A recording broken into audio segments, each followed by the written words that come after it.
اور جب ابراہیم ان لوگوں سے اور جن کی وہ اللہ کے سوا پرستش کرتے تھے الگ ہو گئے تو ہم نے ان کو اسحاق اور اسحاق کو یعقوب بخشے اور ہر ایک کو پیغمبر بنایا، اور ہم نے ان کو اپنی رحمت سے بہت سی چیزیں عنایت کی اور ان کا ذکر جمیل بلند کیا۔ اور کتاب میں موسیٰ کا بھی ذکر کرو، بے شک وہ ہمارے برگزیدہ تھے اور رسول تھے، نبی تھے، اور ہم نے ان کو طور کی داہنی طرف سے پکارا اور باتیں کرنے کے لیے نزدیک بلایا، اور اپنی مہربانی سے ان کو ان کا بھائی ہارون پیغمبر بنا کر عطا کیا۔ اور کتاب میں اسماعیل کا بھی ذکر کرو، وہ وعدے کے سچے اور رسول تھے، نبی تھے،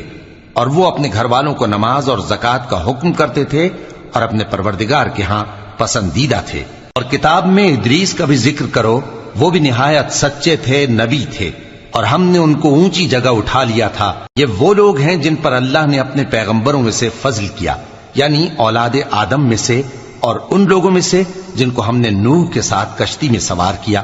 اور ابراہیم اور یعقوب کی اولاد میں سے، اور ان لوگوں میں سے جن کو ہم نے ہدایت دی اور جنہیں برگزیدہ کیا۔ جب ان کے سامنے ہماری آیتیں پڑھی جاتی تھیں تو سجدے میں گر پڑتے اور روتے رہتے تھے۔ پھر ان کے بعد چند ناخلف ان کے جانشین ہوئے جنہوں نے نماز کو ضائع کر دیا اور خواہشات نفسانی کے پیچھے لگ گئے، سو ان قریب ان کو گمراہی کی سزا ملے گی۔ ہاں، جس نے توبہ کی اور ایمان لایا اور عمل نیک کیے تو ایسے لوگ بہشت میں داخل ہوں گے اور ان کا ذرا نقصان نہ کیا جائے گا، یعنی ہمیشہ کی بہشتوں میں، جس کا اللہ نے اپنے بندوں سے وعدہ کیا ہے کہ جو ان کی آنکھوں سے پوشیدہ ہے۔ بے شک اس کا وعدہ نیکوکاروں کے سامنے آنے والا ہے،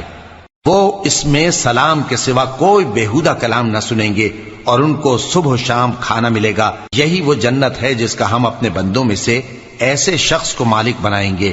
جو پرہیزگار ہوگا۔